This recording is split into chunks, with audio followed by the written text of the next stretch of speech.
صل على محمد وآل محمد.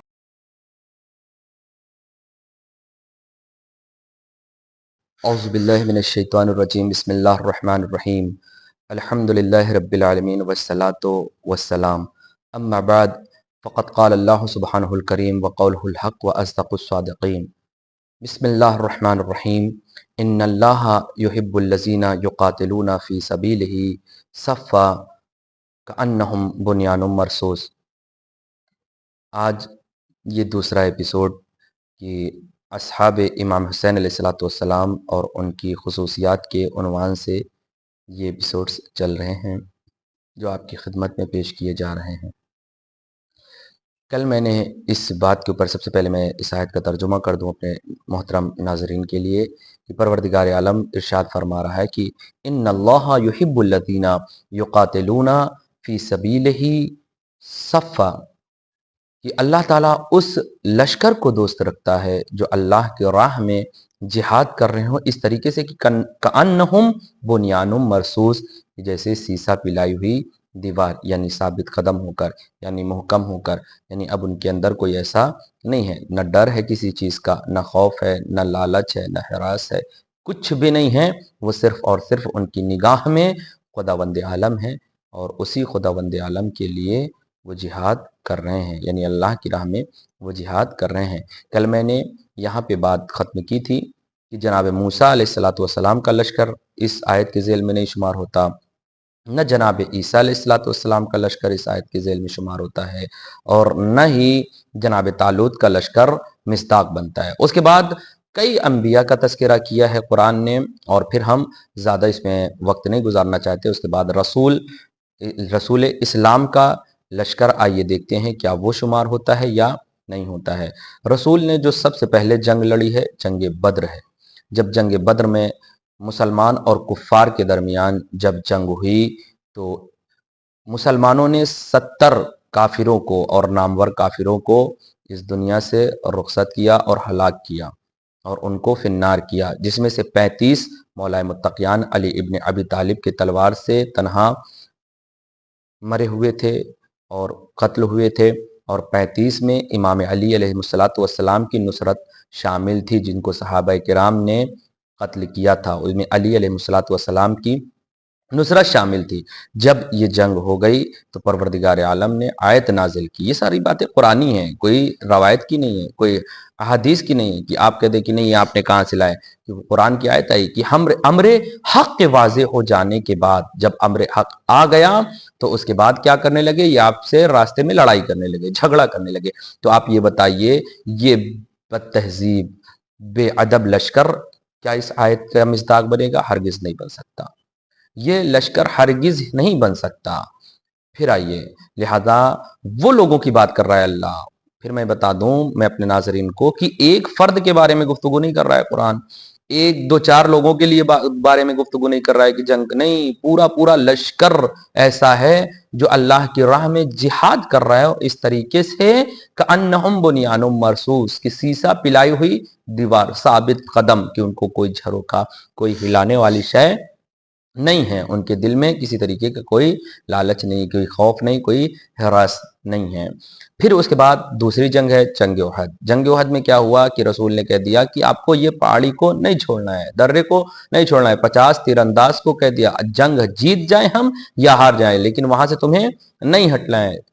لیکن کیا ہوا؟ جب یہ انہوں نے آواز سنی مال غنیمت بٹنے لگا تو وہاں سے لوگ بھاگنا شروع ہوئے. تاریخ لکھی ہے 9 یا بہت زیادہ سے زیادہ 11 افراد اس پہاڑی پہ، اس جو ہے درے پہ موجود تھے. بقیہ کیا کرنے لگے؟ پہاڑیوں پر بھاگنے لگے. قرآن کہنے لگا پہاڑیوں پر یہ بھاگنے لگے، چڑھنے لگے. پھر کیا ہوا کہ کافر آ گئے، اکرمہ اور دیگر افراد جو ہے موجود ہو گئے، آ گئے. اکرمہ بن ابو جہل اور خالد بن ولید، یہ سب جو ہے دونوں لوگ آئے، اور آنے کے بعد مسلمان پر اچانک حملہ کر دیا. جب حملہ کر دیا تو امام علی علیہ السلام دفاع کرنے لگے، اور اس کے بعد امام علی علیہ السلام کی تلوار ٹوٹ گئی. پھر خالد نے جو ہے ذوالفقار، وہ ساری باتیں آپ کے ذہن عالی میں موجود ہے، اسے میں نہیں جانا. لیکن کیا وہ لشکر جو مال غنیمت کے لیے بھاگ رہا ہے، جس کو رسول کہہ رہے ہیں کہ کھڑے رہنا تم ہٹنا نہیں، کیا وہ لشکر مراد ہے؟ یہ لشکر بھی مراد نہیں ہے۔ یا پھر آپ جنگ خندق اٹھا کر دیکھیں، خندق میں کیا ہوا، خندق میں کیا ہوا، رسول اس طریقے سے اس گستاخوں نے گستاخیاں کی اور 7 لوگ جو ہے کافروں میں سے خندق کو پار کر کے ادھر آ گئے، اور ایک ملعون نے آواز دی ہے کوئی جو میرے مقابلے میں آئے گا؟ تو رسول نے کیا کہا کہ کون ہے جو اس کلب کے مقابلے میں جائے گا؟ بار بار علی اٹھتے رہے، رسول بیٹھاتے رہے، ورنہ یہ تاریخ کہہ دے گی کہ نہ پہلے ہی علی اٹھ گئے تھے لہٰذا دوسرے کو موقع ہی نہیں دیا۔ کیا وہ لشکر جو بزدل ہے اس طریقے کا ہے؟ پھر آگے چلیے، تو 4 کو مولا نے ہلاک کر دیا، 3 اس میں سے 7 میں سے بھاگنے لگے۔ جب 3 بھاگنے لگے، یا 3 کو ہلاک کر دیا 4 بھاگنے لگے، ایسا مختلف ہے، تو بھاگنے لگے تو اس میں سے ایک صاحب نے سوچا کہ اب تو اچھا موقع ہے، ہم بھی جو ہے ان کا پیچھا کر لیں۔ جب ہم ان کا پیچھا کر لیں گے تو لوگ سوچیں گے کہ یہ بھی جہاد کرنے کے لیے آمادہ ہے۔ جب اس بھاگنے لگے اور کافر بھاگنے لگے، ان کے پیچھے ایک صحابی بھاگنے لگے، دوڑنے لگے، ان کو دوڑانے لگے، تو اس نے سوچا کہ علی تو کبھی بھاگنے والوں کا پیچھا نہیں کرتے، آج علی کیسے پیچھا کر رہے ہیں؟ وہ جیسے ہی رکا یہ صاحب فوراً پلٹ گئے۔ کیا اس لشکر کے بارے میں گفتگو کر رہا ہے جو ڈر رہے تھے، جو خوف کھا رہے تھے، جبکہ قرآن کہہ رہا ہے کہ وہ سیسا پلائی ہوئی دیوار کے جیسے جمے ہوئے ہیں، جنگ کر رہے ہیں، لہٰذا وہ بھی لشکر شامل نہیں ہے۔ یا آپ جنگ خیبر اٹھا کر دیکھیں، یا کوئی بھی آپ جنگ دیکھیں، وہ لشکر شامل نہیں ہے۔ تنہا ایک فرد کی میں بار بار کہہ رہا ہوں گفتگو نہیں کر رہا ہے، ایک پورے گروہ کی گفتگو کر رہا ہے، اور ایسا گروہ اور ایسا لشکر جس میں ایک بھی فرد جو بھی جس عالم میں ہے، کوئی بھی ایسا نہیں ہے کہ جس کے دل میں کوئی لالچ ہو، جس کے دل میں کوئی تمنا ہو، یا جس کے دل میں یہ ہو کہ کوئی خوف ہو قتل ہونے کا، مر جانے کا، شہید ہونے کا، ایسا بھی نہیں ہے۔ یہی کہتے ہوئے نظر آ رہا ہو لشکر کہ یا تو مجھے کوئی، یا میں اپنے آپ کو سر و تن میں جدائی کر لوں، یا میرے جسم کو 70 بار کاٹا جائے۔ کوئی ایسا لشکر ہے، کوئی ایسا لشکر ہے جو مسلسل ثابت قدم ہے؟ پھر آپ، یہ رسول کا زمانہ تھا، رسول کے زمانے کے بعد مولا متقیان علی بن ابی طالب کا لشکر ہے، وہ بھی نہیں ہے، کیونکہ اگر آپ ان کے لشکر کو دیکھیں گے، جنگ صفین کا کیا عالم ہوا، جنگ جمل کا کیا عالم ہوا، آپ نے خود دیکھا۔ یہ سارے ان کے بھی لشکر، ہمیں زیادہ بحث اس میں نہیں جانا ہے، وقت اپنے زیادہ ضائع اس میں نہیں کرنا ہے۔ پھر آپ دیکھیں اس کے بعد کیا امام حسن علیہ السلام کا، ان کا بھی لشکر نہیں شمار۔ کیوں؟ کیونکہ امام حسن علیہ السلام جب شام کے قریب پہنچے تو کیا کیا ان کے لشکر والوں نے؟ خود ہی ان کے لشکر والوں نے امام کے ساتھ بے حرمتی کی، بے ادبی کی، ان کے نیچے سے جانماز کی، بھیج دیا، ان کو زخمی کر دیا ان کے لشکر والوں نے۔ یہ تو مدائن لے کے بعض افراد ان کو گئے اور پھر وہاں علاج کیا۔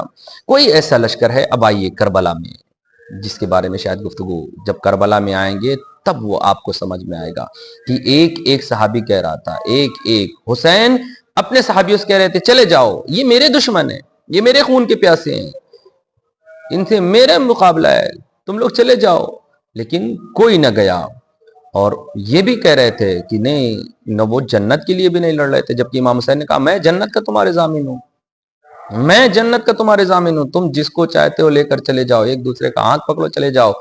یہاں تک کہ امام حسین علیہ السلام نے چراغ کو گل کر دیا، بجھا دیا، شمع کو بجھا دیا، اور کہا کہ اگر تم سوچتے ہو کہ روشنی میں یہاں پہ کوئی مشکل ہوگی، یہاں پہ کوئی پریشانی ہوگی، شرمندگی ہوگی، تو لو میں شمع کو بجھا دیتا ہوں، اور اتنی دور چلے جانا کہ میرے نصرت کی آواز تمہارے کانوں میں۔ لیکن جب حسین نے دوبارہ شمع کو روشن کیا تو سب کی تلواریں ان کے گردن پہ رکھی ہوئی تھی، اور بس ایک زبان تھے کہ مولا ایک بار کا کیا مرنا، اگر ہم کو 70 بار مارا جائے اور 70 بار زندہ کیا جائے تو ہم تمہارے اوپر، مولا آپ کے اوپر ہم جان کو قربان کریں گے، ہم اپنے جان کو آپ کے اوپر فدا کریں گے۔ اور ایسا ہی کیا، ایسا ہی لشکر امام حسین علیہ السلام کے صحابیوں نے کیا کہ ایک فرد، چاہے وہ بچہ ہو، چاہے بوڑھا ہو، چاہے جوان ہو، سب نے امام حسین علیہ السلام کے ساتھ جنگ کیا، سب نے ثابت قدم رہ کے مخالفین کا مقابلہ کیا۔ اب آئیے انشاءاللہ تعالیٰ اس لشکر کے بارے میں، ان کی صفات کے بارے میں ہم گفتگو کریں گے، فردی بھی گفتگو کریں گے اور اجتماعی بھی انشاءاللہ تعالیٰ گفتگو کریں گے۔ کیا ان کی شجاعت تھی، کیا ان کی شہامت تھی، کیا ان کا صبر تھا، کیا ان کا استقلال تھا، کیا ان کا ثابت قدمی تھی۔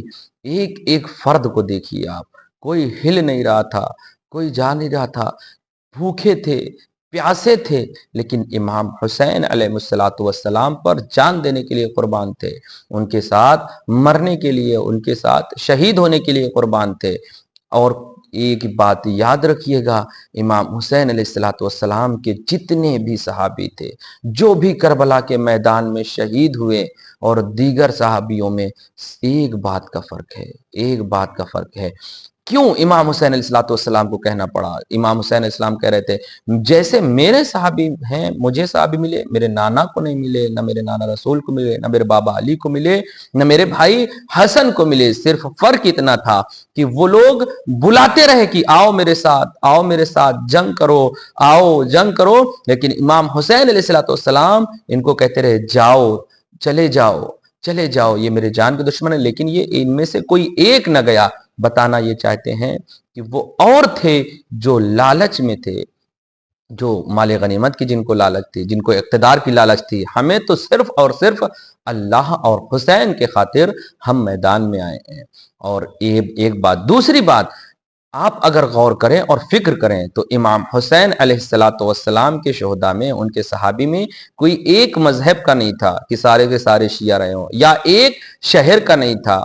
ہر شہر کا، ملک کا بھی الگ تھا، کوئی ترکی کا تھا، کوئی کوفے کا تھا، کوئی مدینے کا تھا، کوئی مکے کا تھا، کوئی عراق کا تھا، کوئی ہمدان کا، تمام طریقے، تمام ہمدان، کوئی ایرانی، الی آخر ہی سب، لیکن مختلف مذہب، مختلف لوگ، مختلف، حتیٰ کہ افریقہ، جناب جون کہاں کے تھے؟ افریقہ کے تھے، سوڈان کے تھے، مصر کے تھے۔ اب ہم غور کریں اور فکر کریں، لیکن ان کا مقصد صرف ایک تھا، ان کا مقصد صرف ایک تھا۔ کیا تھا؟ کہ حسین جو چاہتے ہیں وہ ہو جائے۔ حسین کیا چاہتے تھے؟ حسین چاہتے تھے توحید بچ جائے، حسین چاہتے تھے نبوت بچ جائے، حسین چاہتے تھے کہ رسالت بچ جائے۔ اگر آپ غور کریں اور فکر کیا ہو آج تک، امام حسین علیہ السلام جناب علی اصغر کو کیوں لے کے آئے تھے؟ صرف اس لیے نہیں کہ وہ چھوٹے ہیں، ماں کے ساتھ رہیں گے، نہیں، ان کو بھی میدان جنگ میں جہاد کرنا تھا، اس لیے حسین لے کر آئے تھے۔ اور واقعاً علی اصغر علیہ السلام نے بھی ایسا جہاد کیا جو صبح قیامت تک کوئی مجاہد ایسا جہاد نہیں کر سکتا۔ تیر لگنے کے بعد، ایک بچہ ہے، اس کو ہلکا سا زخم لگ جائے، چوٹ لگ جائے، اس کے آنسو نہیں رکتے، لیکن حسین کا یہ 6 مہینے کا بچہ، یہ 6 مہینے کا مجاہد اتنا ثابت قدم ہے کہ دشمنوں کو رلا دیا اور خود ہنس دیا۔ اس بات کی یہ دلیل ہے کہ ایک ایک سپاہی حسین کے جانباز تھے، حسین پر قربان ہونے کے لیے آمادہ تھے، حسین پر جاں فدا کرنے کے لیے آمادہ تھے۔ ان کے اندر شجاعت بھری ہوئی تھی، ان کے اندر وفا بھری ہوئی تھی، ان کے اندر شہامت اور استقلال بھرا ہوا تھا، یہ ثابت قدم تھے۔ یہی وہ لشکر تھا، یہی وہ لشکر تھا جس کے بارے میں خداوند عالم گفتگو کر رہا ہے کہ ان اللہ یحب الذین یقاتلون فی سبیلہ صفا، کہ اللہ تعالیٰ اس لشکر سے محبت کرتا ہے کہ جو اللہ کی راہ میں سب باندھے ہوئے کیا ہیں؟ کھڑے ہوئے ہیں، جہاد کر رہے ہیں۔ کیسے؟ کأنہم بنیان مرصوص، جیسے سیسا پلائی ہوئی دیوار ہو۔ یقیناً انہوں نے ویسا ہی جہاد کیا۔ اگر کربلا والے نہ ہوتے تو یقیناً یہ آیت تشنا رہ جاتی۔ اور میں بتا دوں کہ خداوند عالم کوئی عبث گفتگو نہیں کرتا، قرآن کوئی خیالی گفتگو نہیں کرتا۔ یہی وہ لشکر تھا جس کے بارے میں قرآن نے گفتگو کی تھی، قرآن نے بحث کی تھی، قرآن نے آواز لگائی تھی، اللہ نے آیت اتارے تھے، آیت نازل کی تھی۔ اس لشکر کے بارے میں کوئی اور لشکر اس کا مصداق نہیں ملے گا انشاءاللہ تعالی۔ اگر حیات رہی تو اب کل سے ایک ایک صحابی کے بارے میں بالخصوص، پہلے تھوڑا ان کے اجتماعی گفتگو کریں گے، اس کے بعد ایک ایک صحابی کے بارے میں جتنا ہو سکے گا، صحابی امام حسین علیہ السلام کے بارے میں ہم گفتگو کریں گے۔ مختلف صحابی ہیں، جیسے حبیب ابن مظاہر ہو گئے، سعید ابن عبداللہ حنفی ہو گئے، وہب قلبی ہو گئے، نافع ابن ہلال جملی ہو گئے، ابو ثمامہ سیداوی ہو گئے، حور ابن یزید ریاحی ہو گئے، جناب جون ہو گئے، یزید ابن سبیت و نبیت ہو گئے، سبیت و نبیت عبدی دونوں کہتے ہیں، برائر حمدانی ہو گئے، عمر ابن خالد سیداوی ہو گئے، عمر ابن جناد انصاری، سالم ابن اور امر ہو گئے، سالم ابن امر ہو گئے، یا اسلم ترکی ہے، یا قیس ابن مصحر سیداوی جو نامہ بر تھے، یزید ابن حسین حمدانی ہیں، یا جتنے بھی ہو سکیں گے انشاءاللہ تعالی اس آنے والے دنوں میں عاشور تک یہ ہم ان کے بارے میں گفتگو کریں گے، فردن گفتگو کریں گے، ان کے بارے میں جانیں تو صحیح، انہوں نے کیا جابازی کی، کیا انہوں نے کیا. ہم پڑھیں، کبھی آپ سعید کا نام صرف سعید لے لیں تو ہم جانتے ہیں کہ ہاں یہ وہی سعید ہے کہ جو امام حسین علیہ السلام کو نماز پڑھانے کے لیے سپر بنے ہوتے. لیکن جب ان کا نام ایسے لے لیا جاتا ہے سعید ابن عبداللہ حنفی، تو آدمی سوچتا ہے کوئی ہوں گے، کوئی رہے ہوں گے، اور یقیناً آپ جب سنیں گے ہم ان کے نام کو جانیں، ان کے کردار کو جانیں، ان کے شجاعت کو جانیں، ان کے صفات کو جانیں، اور جاننا ہی کافی نہیں ہے، پھر ہم ان کے اوپر عمل کریں، ان کی سیرت کو اپنے سیرت میں ڈھالیں، ان کے کردار کو اپنے کردار بنائیں، کیونکہ یہی نمونہ ہے ہمارے لیے، یہی آئیڈیل ہے. آج کا جوان، آج کا بچہ آئیڈیل بناتا ہے کس کو؟ بالی ووڈ کو، ہالی ووڈ کو. نہیں عزیزوں، ہمیں اپنے کربلا والوں کو آئیڈیل بنائیں. جب ہم اپنے کربلا والوں کو آئیڈیل بنائیں گے تو یقیناً جس کا آئیڈیل، جس کا انسان کا جس انسان کو اپنا اس کے نمونہ عمل کو اپنا نمونہ عمل قرار دے گا، اپنا عمل قرار دے گا، اگر ہم آئیڈیل بنا لیں گے تو یقیناً کربلا والوں کو آئیڈیل بنا لیں گے تو یقیناً ہم کامیاب ہو جائیں گے، ہم کامران ہو جائیں گے. آج کا جوان کیا ہے؟ بالی ووڈ کو بناتا ہے، جبکہ جناب علی اکبر علیہ السلام کو بنانا چاہیے، جناب قاسم علیہ السلام کو بنانا چاہیے. یہ لوگ جنگ کے میدان بھی ہو، صبح ہو، عبادت کا میدان، کسی میدان میں پیچھے نہیں تھے، کسی میدان میں. ہم کیا ہیں؟ صبح کی اذان ہو رہی سو رہے ہیں، ظہر کی اذان ہو رہی ہمیں پتہ ہی نہیں چلا، مغرب کی اذان ہو گئی ہمارا موبائل اور دوستوں کے ساتھ. جبکہ اگر ہمارے آئیڈیل کربلا والے ہوتے تو یقیناً ہم پھر یہ نہ دیکھتے کہ صبح کب ہوئی، ظہر کب ہوئی، شام کب ہوئی. ہم اللہ کی بارگاہ میں ہر وقت حاضر رہتے. جب اللہ ہم کو آواز دیتا، کوئی ایسا نہیں ہے جو آپ کو آواز دے عبادت کے لیے، لیکن خداوند عالم اپنے بندوں کو اتنا محبت کرتا ہے کہ آواز دلواتا ہے. 5 وقت مؤذن سے اذان دلوا کے بلواتا ہے، آؤ میری بارگاہ میں، حی علی خیر العمل، عمل خیر کے لیے آؤ، اس طریقے سے جیسے علی اکبر نے عمل خیر انجام دیا، جیسے قاسم نے، جیسے حسین کے دیگر شہداء نے، دیگر اصحاب نے، سعید ابن عبداللہ حنفی نے انجام دیا، یہ سارے لوگوں نے انجام دیا. زحیر ابن قین نے انجام دیا، قیس ابن مصحر سیداوی نے انجام دیا، حبیب ابن مظاہر نے انجام دیا، مسلم ابن اوسجہ نے انجام دیا. اس طریقے سے ہم انشاءاللہ تعالی اپنے آپ کو ان سے ملائیں، اور جب ہم ان سے ملا لیں گے تو یقیناً ہماری زندگی کیا ہوگی؟ کامیاب ہو جائے گی. اور کامیاب زندگی ہی حسین کو پسند ہے، اور انسان کی زندگی کا مقصد ہی کامیابی ہے. لہٰذا ہم انشاءاللہ تعالی کل سے آنے والے ایپیسوڈ میں بیان کریں گے کس کے بارے میں؟ اصحاب امام حسین علیہ السلام اور ان کے خصوصیات فردن بیان کریں گے. ہر ایک کے اوپر روشنی ڈالنے کی کوشش کریں گے. والسلام علیکم ورحمۃ اللہ وبرکاتہ.